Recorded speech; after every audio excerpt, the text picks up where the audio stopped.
안녕하십니까. 클릭이 사람의 유진수입니다. 우리나라가 제조 강국에서 세계적인 디지털 강국으로 거듭나기 위한 방안으로 요즘 뜨고 있죠. 이 피지컬 AI가 주목받고 있는데요.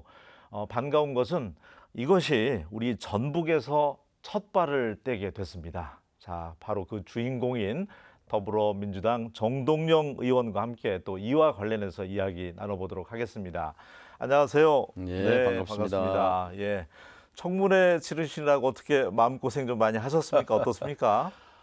예, 뭐 저도 청문회는 처음 해보는데 음, 검사 앞에선 피고석 같아서 네. 마음 불편했는데 뭐 그런 대로 나중에 뭐 많은 분들이 격려해 주셔서 힘이 났습니다. 네, 생방송으로 보신 분들도 계시고 이제 뭐 유튜브를 통해서 보신 분들도 계시는데 워낙 또 달변이시고 막힘없이 이렇게 답변을 잘 하시다 보니까 역시 정동영이 하신 분들이 주변에 굉장히 많더라고요. JTB 덕을 크게 봤습니다. 네. 쇼츠를 많이 만들어 주셔서 네.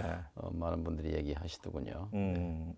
그래도 좀 그 이제는 말할 수 있다 해서 좀 심적으로 좀 부담이 크셨는지 어떻게 지나갔습니까? 부담보다는 사실 지난 3년 동안 완전히 남북 관계가 무너졌었기 때문에 그리고 윤석열 정부가 사실상 반공통일로 돌아갔거든요. 예. 그래서 붕괴론, 북한 또 흡수통일론 이 시대착오적인 결과가 어떻게 됐습니까? 그래서 그 실상을 좀 알려야 되겠다 하는 생각을 갖고 임했죠. 20년 만에 컴백이잖아요. 진심으로 다시 한번 축하드리겠습니다. 감사합니다. 오늘 주된 얘기는 제가 이제 모두에도 했듯이 피지컬 AI, 돈의 곳곳에도 이제 전북의 쾌거다, 미래 첨단 먹거리를 가져왔다 해서 플래카드가 많이 붙어 있던데 어떻게 해서 이렇게 피지컬 AI 분야에 대해서 관심을 갖게 됐습니까? 사실은 2022년 11월 30일이 역사적 시간입니다. 네. 그게 챗 GPT가 세상에 나온 날이거든요. 그때군요. 그렇죠. 네. 세상 사람들이 한 10년 걸릴 줄 알았는데 10년 먼저 사람 머리보다 똑똑한 기계가 나온 거거든요. 근데 이제 전 세계 특히 지도자들이 야 이거 큰일 났다 하고 이제 움직이기 시작했는데 유독 윤석열 대통령만 잠잤어요. 그래서 2년 반 동안 이 골든 타임을 놓쳤어요. 아하. 작년에 제가 이제 22대 국회 전주병 덕진구 유권자들께서 저를 다시 뽑아 주셨기 때문에 이제 네. 국회에 들어가서 이 AI로 대전환이 이루어지고 있는 이 기회에 전북이 뭔가를 좀 잡아야 되는 것 아닌가 그런 생각을 갖고 지난 1년 동안 사실 아주 열심히 준비했습니다. 준비했기 때문에 기회를 잡을 수 있었다고 생각합니다.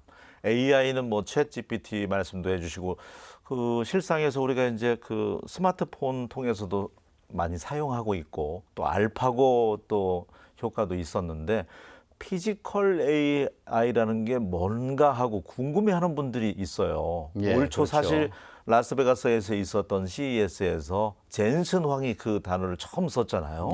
예. 그러면서 화두가 됐는데 조금 부연 설명을 부탁드리겠습니다. 피지컬 AI. 그럼 이제 영어 사전에 보면은 신체적 몸. 또 물질 또 물리 쉽게 얘기하면 이제 챗 GPT는 이제 두뇌잖아요. 예. 빠르게 연산해서 사람보다 더 똑똑한 대답을 내놓는단 말이에요. 이 챗 GPT가 다리를 달고 문 밖으로 나온 거예요. 그래서 이 피지컬 AI로 의료, 보건, 국방, 교육, 제조, 공장 이제 전 분야가 혁명적으로 바뀌게 되는 거죠. 와. 여기 전기불이 있는데 우리가 전기 없는 세상에서 네. 전기불 있는 세상으로 전기 문명이잖아요, 현대 문명이. 근데 그만큼의 이제 변화가 지금 닥쳐오고 있는 거죠.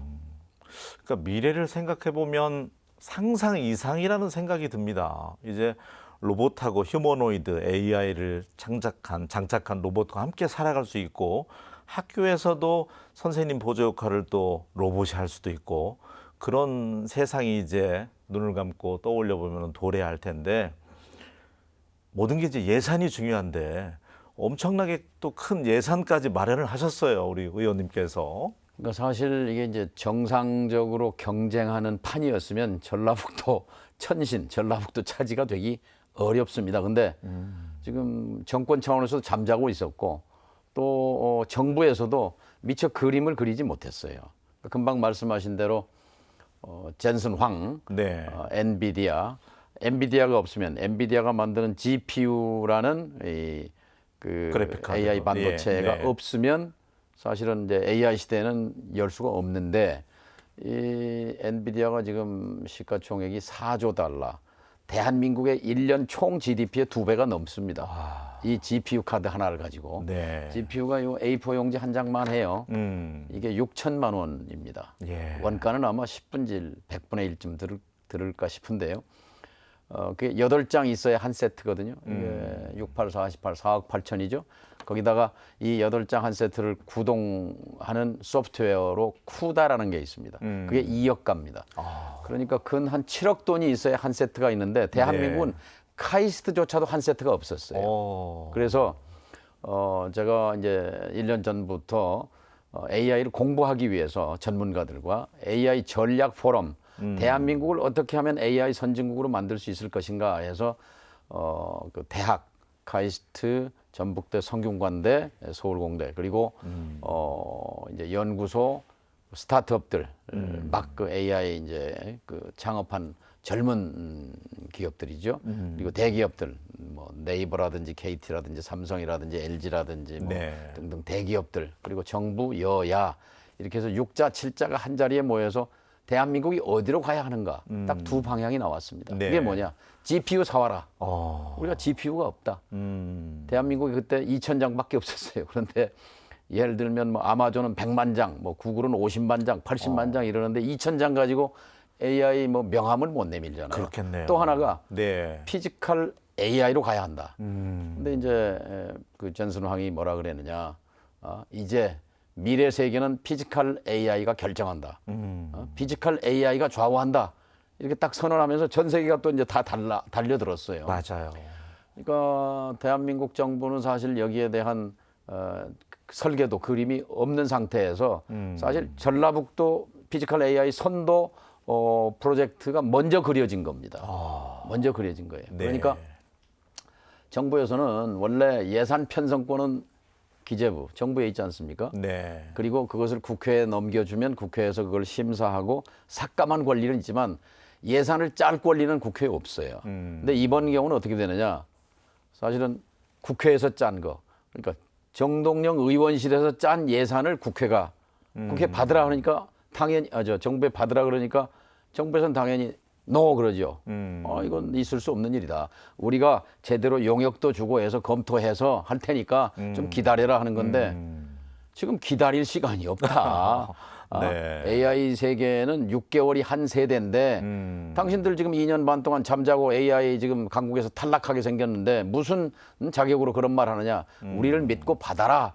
그러면서 풀어먹인 거죠.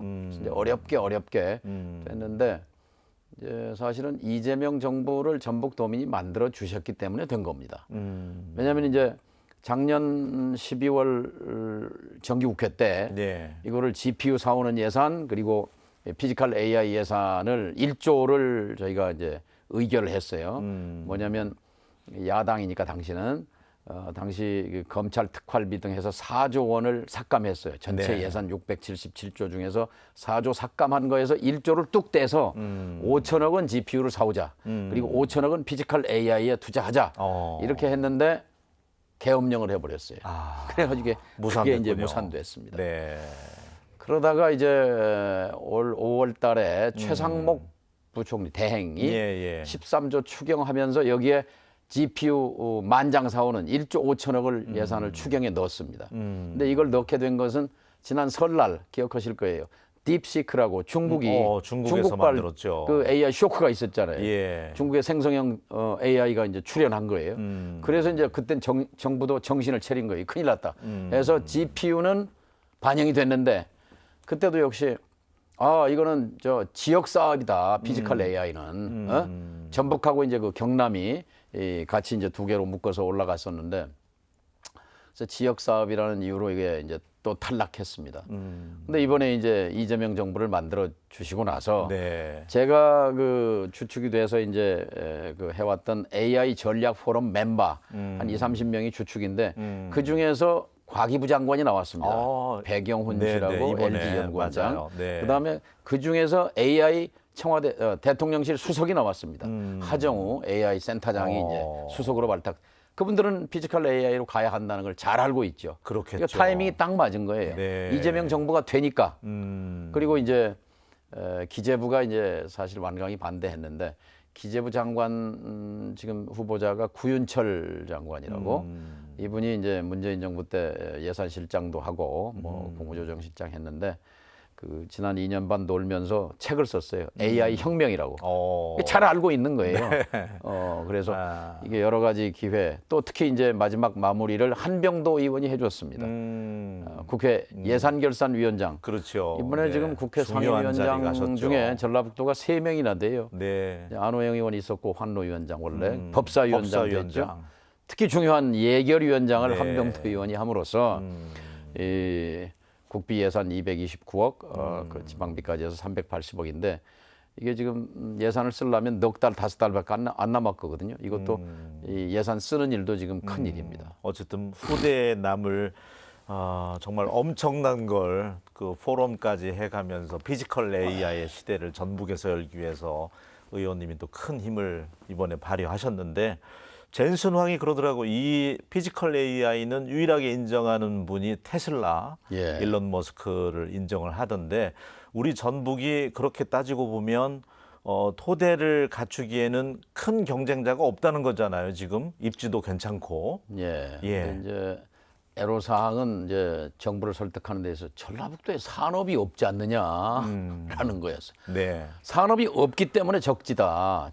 균형 발전을 위해서는 새로운 AI 혁명의 물결에 그동안 산업화에서 소외되고 낙후됐던 지역에 그런 기회를 줘야 되는 것 아닌가 네. 하는 게 이제 저의 강한 반론이었는데 이제 유일하게 산업이라면 지금 이제 현대 상용차가 있지 않습니까? 30년 그래서 넘게 이제 지금 있죠. 네. 현대차를 설득해서 같이 하자. 그래서 현대차가 지금 싱가포르에 HM직스라고 그 AI로 한 60% 정도 움직이는 그 테스트 베드가 있습니다.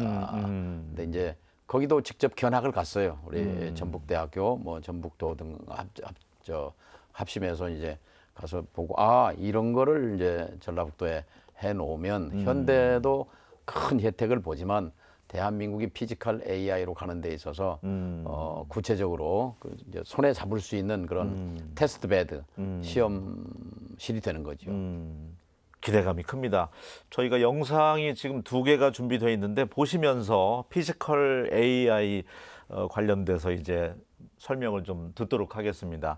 의원님께서 예. 영상 그게 보시면서 지금 미국에 있는 아마 자동차 부품 공장일 거예요. 한 20명 정도가 근무하는 중소기업인데 네. 그 공장을 AI화로 바꿉니다. 지금 사람이 안 보이잖아요. 사람은 이제 밖에 있습니다. 무인이네요. 예. 예. 근데 이거를 설계하는데 카이스트의 MIT 출신 박사 3명이 가가지고 한 달 이상 거기에 상주하면서 저 작업을 했습니다. 그런데 지금 보시는 것은 AI 이 설계 과정에 AI가 이걸 해내는데 불과 3시간 만에 해냈습니다. 그러니까 MIT 박사 3사람이 한 달 동안 상주하면서 그 설계도를 그렸는데 네. AI에게 시키니까 3시간 만에 이걸 해냈단 말이죠. 네. 그래서 이제 지금 저 또 하나 그림은 저거는 두 번째 영상은? 카이스트에 있는 실험실인데요. 예. 학생들 가르치기 위한 실험실입니다.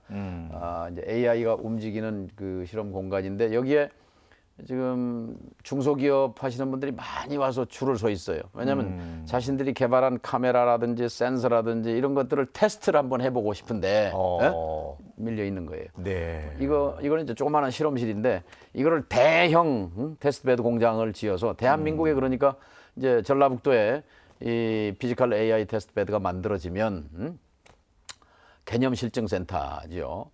그러면 전국에 있는 수십만 개의 공장이 이 공장을 AI로 자동화하고 싶다 그러면 전주로 와야 되는 전라북도로 와야 되는 거예요. 와서 일주일이고 한 달이고 머무르면서 그 소프트웨어를 개발하고 네. 그리고 그걸 테스트해보고 또 검증해보고 네. 그래서 이제 가게 되는 거니까 여기에 그러면 뭐 새로운 스타트업 창업도 많이 이루어질 것이고 여기서 지금 이번에 전북 그 피지컬 AI 캠퍼스에 참여하는 그 스타트업 중에 리벨리언이라고 있습니다. 리벨리언. 네네네. 그 AI 반도체를 생산하는 스타트업인데 불과 4년 반 만에 1조 5천억짜리 기업이 됐어요. 네? 근데 여기 와서 함께 하겠다 지금 와. 그 박성현 대표라고 30대에 창업해서 지금 42살 됐나요?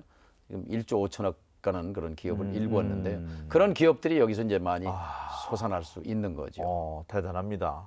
이게 이제 민관학, 뭐 네이버도 지금 오고, 그렇죠. 지금 또 현대차, 성균관대, 네이버, 전북대, 리벨리언, 뭐. 카이스트, 성균관대, 전북대, 네. 그리고 SK도 지금 그 오나인 최태원 회장이 굉장히 관심이 많습니다. 네. 울산에 얼마 전에 이제 7조 프로젝트 아마존과 해서 데이터 센터를 지금 착공을 했는데 이 최태원 회장도 앞으로 미래는 피지컬 AI다. 틈만 있으면 강조하고 있어요. 그래서 이 전북 그 피지컬 AI 캠퍼스에 대해서 지금 특별한 관심을 기울이고 있습니다. 우리나라가 사회 문제 중에 하나가 너무 의대 쏠림 현상이 있었는데 이거 가줌으로 인해서 이 분야 AI 분야의 인재들이 좀 블루오션을 좀 도전했으면 좋겠다는 생각이 드네요. 맞습니다. 제가 이 예산 처리를 위해서 사실은 일주일 전에 2주 전이군요. 상해 하루 갔다 왔습니다. 네. 상해에 가면 화웨이라고 유명한 통신장비 기업이죠. 업체인데 지금 네. 거의 AI 반도체 기업으로 변신했습니다. 근데 거기에 상해에 50만 평 부지에 인공 호수를 만들고 유럽풍으로 캠퍼스를 만들었어요. 그리고 현재 2만 5천 명, 연말까지 3만 5천 명의 20대, 30대 초의 젊은이들이 주로 이제 그 수학, 과학, 엔지니어링, 기계 뭐 해서 석사, 박사, 학사 3만 5천 명이 먹고 마시고 잠자고 즐기고 연구하고 24시간 돌아갑니다. 이게 참 무시무시한 현장이구나. 네. 거기서 느낀 게 대한민국의 20대는 지금 어디서 뭘 하고 있는가. 말씀처럼 지금 전부 의대 몰빵 아닙니까? 네. 근데 중국의 경우는 과학기술자 몰빵입니다. 그러니까 앞으로 정말 이렇게 되면 중국으로 우리가 일자리 구하러 가는 시대가 올지도 모르기 때문에 지금이라도 신발끈을 단단히 조여매야죠. 자, 오늘 아침에는 정동영 의원님과 함께 또 피지컬 AI 세상이 어떻게 도래되는지 시작은 하셨는데 이제 통일부 장관 가시면 이거 누군가가 계속 챙겨야 되는데 예산이며 이런 불안감도 있어요. 어떻습니까? 계속 좀 챙겨주셔야 될 텐데. 예. 정부로 가더라도 네. 국회 과학기술정보통신위원회 위원으로 계속 적을 갖고 있습니다. 그리고 말씀드린 AI 전략 포럼은 제가 계속 운영해 가려고 합니다. 네. 그래서 이거는 뭐 쥐고 뒷받침해야 되겠다 이렇게 생각합니다. AI 혁명 열차의 제일 1호차에 1등 칸에 타긴 했는데 이걸 자리를 뺏기지 않고 네. 계속 선두로 달려가려면 이 전북도민이 정말 일치해서 새만금을 밀고 왔듯이 그 이상으로 저는 합심해야 된다고 생각합니다. 미래 첨단 어쨌든 먹거리로 엄청난 걸 가져오셨다는 거, 피지컬 AI 그리고 계속해서 예의주시하시면서 예산 줄어들지 않도록 챙겨주셨으면 좋겠고. 예산도 중요한데 지금 네네. 이제 그 하반기에 부지를 정해야 합니다. 네, 지금 이제 완주 이서에 전북대학교 땅이 한 5만여 평 있어요. 그게 이제 유리한 점인데 네. 또 김제에도 또 전북대 땅이 있어요. 그러다 보니까 지금 김제 쪽에서도 거기 한 4, 50만 평 이게 사실은 대단히 단지가 되려면 최소한 30만 평 이상의 부지가 필요합니다. 그런데 그 김제에 첨단 과학 농업 로봇 단지 그 지정을 앞두고 있거든요. 네. 여기가 적지다 하고 지금 김제가 나서고 있는데 네. 뭐 완주가 돼도 좋고 뭐 김제가 돼도 좋은데 지난주에 완주에서 피지컬 AI 캠퍼스를 완주로 하는 그런 토론회가 있었습니다. 저는 어쨌든 완주든 김제든 전라북도니까 전라북도가 피지컬 AI의 메카가 되도록 모두 합심해야 한다고 생각합니다. 그러니까 요즘은 뭘 하더라도 땅이 있어야 되는데 그 넓은 땅들이 우리 전북이 가지고 있어 참 예, 예. 강점인 것 같아요. 땅과 전기인데요. 네. 특히 저 RE100 신재생 에너지. 네. 뭐 신재생 에너지는 전북이 풍력과 태양광으로서 가장 풍부한 곳 아닙니까? 그런 네. 점에서 적지라고 생각합니다. 알겠습니다. 이제는 또 전문 분야인 통일 관련돼서 또 이야기 여쭤보겠습니다. 그 중소기업 하시는 분들도 그렇고 개성공단 다시 열었으면 좋겠다 얘기 많이 들으시죠? 10년 됐거든요. 2016년 2월 10일 날 문을 닫았는데 어떻게 해서 문을 닫게 됐는지 경위를 아직도 알 수 없어요. 그냥 박근혜 대통령의 독단으로 돼 있는데 그렇게 개성공단이 지금 돌아가고 있었다면 한반도 상황이 이렇게 안 됐습니다. 지난 6년 동안 2019년 여름부터 지금까지 만 6년 동안 정말 남북 간에는 개미 새끼 한 마리 왕래하지 못했습니다. 완전한 단절입니다. 전화선도 다 끊어졌습니다. 굉장히 위험한 상태죠. 평화 상태는 평화 상태인데 가장 낮은 수준의 최저 수준의 평화 상태예요.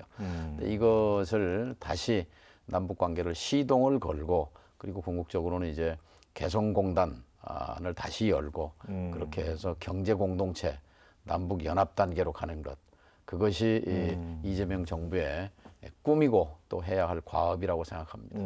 청문회에서도 언급하셨지만 이제 이념 문제를 좀 접어두고 실용주의로 우리도 가자. 동서독 보더라도 교류가 있었기 때문에 통일이 이루어졌잖아요. 그렇습니다. 그 말씀 더 해주신다면요. 우리는 이념의 포로가 돼서 정권이 네. 바뀔 때마다 뭐 야당 또 시민사회를 마음에 안 든다고 그래서 반국가 세력, 뭐 용공 세력, 척결 대상 이렇게 함으로써 결국 윤석열 정부의 말로가 어떻게 됐습니까? 이제는 이념을 내세워서 상대방을 이렇게 혐오의 대상으로 삼을 것이 아니라 다르지요 생각은.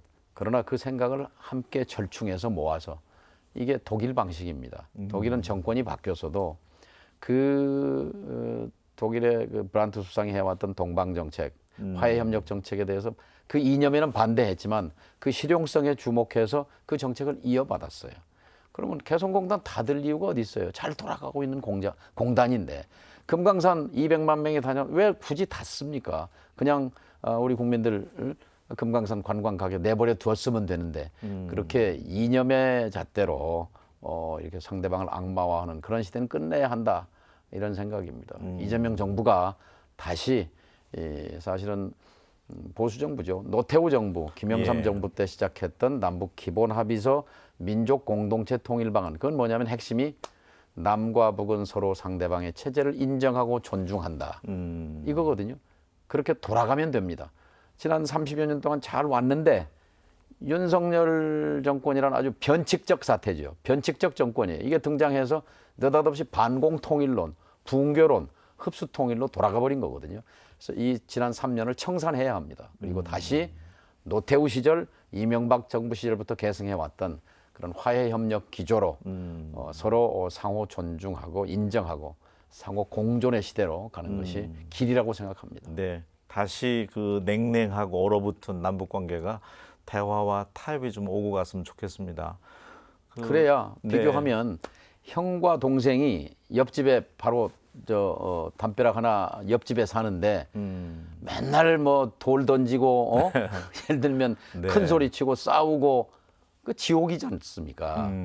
불행한 일이에요. 형도 불행하고 동생도 불행한 일이에요. 맞습니다. 근데 형 동생이 없는 떡이라도 나눠 먹고 없는 거 있으면 뭐 서로 돕고 이러면서 오고 가고 오손도손 살면 형도 동생도 다 행복한 거 아닙니까? 네. 비유하면 그렇습니다. 지금은 말하자면 형 동생이 왼수지간으로 돼 있는 거예요. 네. 옆집에 살면서 이사 갈 수도 없어요. 어떻게 이사 갑니까? 요즘 뭐 그 확성기 이제 안 트니까 파주 사시는 분들이 평온하게 잠자리 하셔서 참 좋은 것 같아요. 그게 이제 효능감이죠. 예. 남과 북이 서로 적대하지 않고 이쪽에서 중단하니까 저쪽도 중단하고 그래서 잠자리가 편안해진 것. 그 남북 관계는 딱 하나입니다. 네. 서로 사람이 오고 갈 수 있게 하면 됩니다. 물자가 오고 갈 수 있게 하면 됩니다. 돈이 오고 갈 수 있게 하면 됩니다. 맞아요. 그러면 네. 윈윈입니다. 우리도 좋고 저쪽도 좋고 그런 세상을 만드는 게 꿈입니다. 기대감이 큽니다. 우리 전북 도민들의 압도적인 지지를 받고 계시는데 오선 의원이시잖아요. 비결은 어디에 있다고 보세요? 저는 빚쟁입니다, 빚쟁이. 전주 시민들께. 예. 왜냐하면 제가 정치적 판단을 그르쳐서 뭐 제 발로 떠날 때도 있고 뭐 그랬는데 돌아올 때마다 그래도 뭐 미워도 다시 한번 이렇게 안아주시고 5번을 당선시켜 주셨는데 제가 보답해야죠. 그래서 언젠가 제 그 선거 후보가 어머니 정동영입니다. 맞아요. 네. 그때 이제 가슴이 찡하다고 하시는 분들이 있었는데 저에게는 전주 시민이 정치적 어머니입니다. 그런데 그 어머니가 헤어진 옷, 떨어진 옷 입고 있는 아주 못 사는 가난한 어머니입니다. 이 가난한 어머니에게 효도하고 싶은 것이 자식의 심정 아니겠습니까? 네. 어떻게든 전라북도를, 전주를 좀 잘 사는 동네로 일으켜 세워보고 싶습니다. 좋습니다. 선거철 돌아오면 이제 도민들이 그러잖아요. 그 의원은 뭐 해줬어 하는데 정동영 의원 하면 이제 앞으로 피지컬 AI 했잖아 이런 말 나올 것 같아요. 그렇게 되기를 바랍니다. 네, 마지막으로 우리 또 지역구 또 전북 도민들에게 정면에 카메라 보시면서 인사 말씀 듣는 걸로 이 시간 마무리하겠습니다. 예. 세상은 돌고 돕니다. 원래 농사짓던 시절 쌀값이 왕이었던 시절에 전라북도는 잘 사는 동네였습니다. 근데 산업화, 이제 공장 짓고 포항의 제철소, 울산의 자동차, 거제, 조선소, 창원의 기계산업, 구미의 전자단지 우리 아무것도 완전히 배제됐지 않습니까?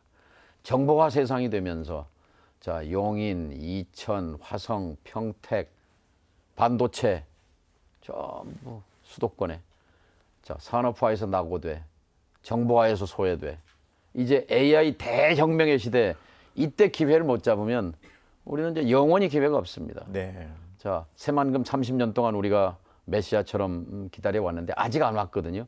한쪽으로는 새만금, 농업, 농생명 그리고 또 한 손에는 AI 미래, 피지컬 AI의 메카로서 희망을 만들어가는 것. 결국 그것은 전북 도민이 스스로 밥은 누가 떠먹여주는 것 아니거든요. 예. 그런 점에서 저는 올림픽도 불가능하다고 생각할 거 아닙니다. 남북관계 풀리면요. 전주 평양 공동 올림픽으로 갈 수 있습니다. 네. 그러면 유치가 가능성이 확 올라갑니다. 그리고 100년 전에 우리가 목포에서 여수에서 올라오는 그 철도 기점이 여기가 전주가 됐다라면 여기가 서울 다음에 2번째 큰 도시가 됐을 겁니다. 200만, 300만. 네. 몇 년 앞을 못 내다본 거거든요.